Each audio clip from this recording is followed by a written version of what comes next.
देखिए, मैं दिल्ली में माननीय वित्त मंत्री से मिला।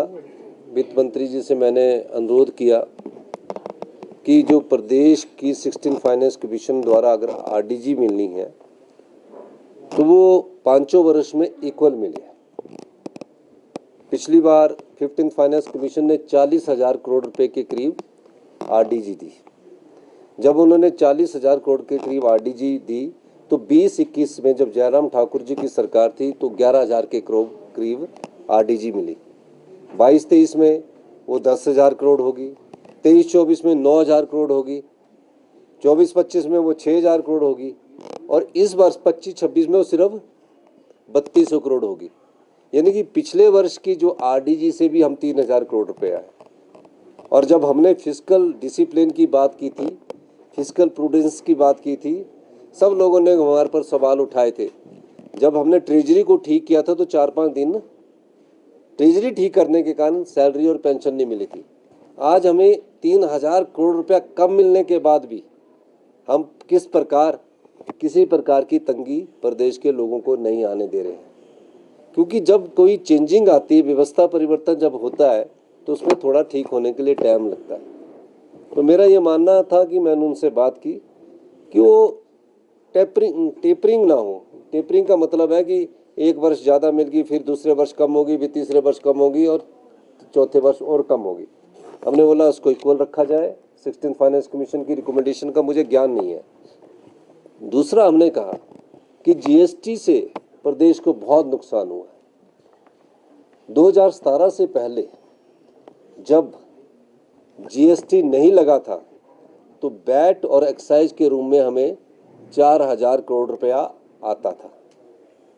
जीएसटी लगने के बाद वो तकरीबन बद्दी एरिया से 150 करोड़ रुपया रह गया, जहाँ से 3 और 4,000 करोड़ रुपया बद्दी एरिया से वैट और एक्साइज का आता था।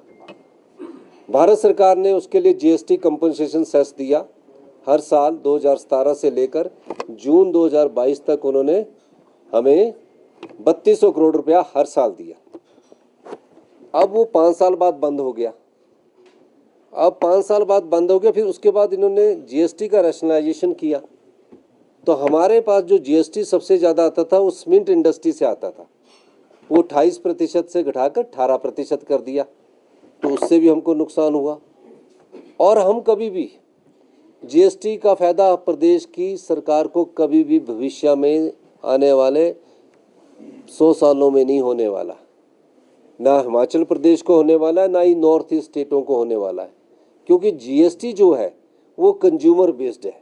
जहाँ जनसंख्या ज़्यादा है, जहाँ कोई चीज़ खरीदेगा, अगर पैरासीटामोल बद्दी में बनती है, बद्दी में एशिया की 35% फार्मास्यूटिकल का हब है। जब जीएसटी नहीं था तो 3 से 4,000 करोड़ आता था, लेकिन जीएसटी लगने के बाद हम प्रोडक्शन स्टेट हो गया है, हम प्रोड्यूसर स्टेट हो गया है। पर जीएसटी लग कर रहा है, प्रोड्यूस तो हम कर रहे हैं।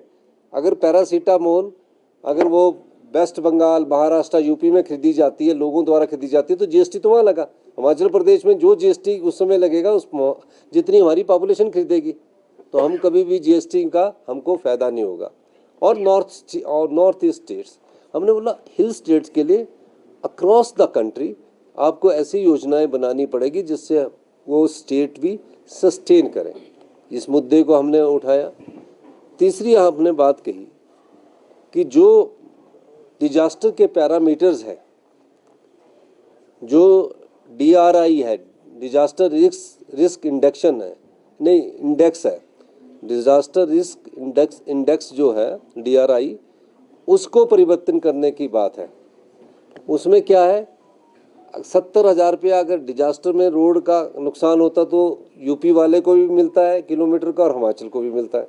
हिमाचल में तो वैसे ही किराया बढ़ जाता है। इस मुद्दे की हमने उनसे बात की और कहा कि हमारी स्टेट कभी भी रेवेन्यू सरप्लस नहीं हो सकती है। एक बात का जिक्र वो बार बार करते हैं कि आपने ओपीएस दिया है, और ओपीएस जब दिया है तो उसके मामले में आपको गंभीरता से विचार करना चाहिए। आपको ओपीएस के कारण 1600 करोड़ रुपए की एडिशनल बोरिंग बंद हुई है, आपको यूपीएस की तरफ भी विचार करना चाहिए। हमने सब बातों को गंभीरता से कहा। हमने कहा कि हिमाचल प्रदेश में हमने कोई राजनीतिक लाभ के लिए ऑफिस नहीं दिया। राजनीतिक लाभ के लिए देना होता तो मैं 2027 में विधानसभा के चुनाव होते तब देता, लेकिन मैंने ये कहा कि उसके कारण हमारी एडिशनल बोरिंग जो है 1600 करोड़ रुपए की बंद कर दी गई, वो जो एनपीएस के कारण हमको मिलती थी, उसको बहाल कर दिया जाए। तो ये सब चीज़ों पर उन पर चर्चा की। माननीय वित्त मंत्री ने कहा कि हम सहानुभूतिपूर्वक विचार करेंगे और इस मामले में हमने उनसे बात की है। दूसरा, हम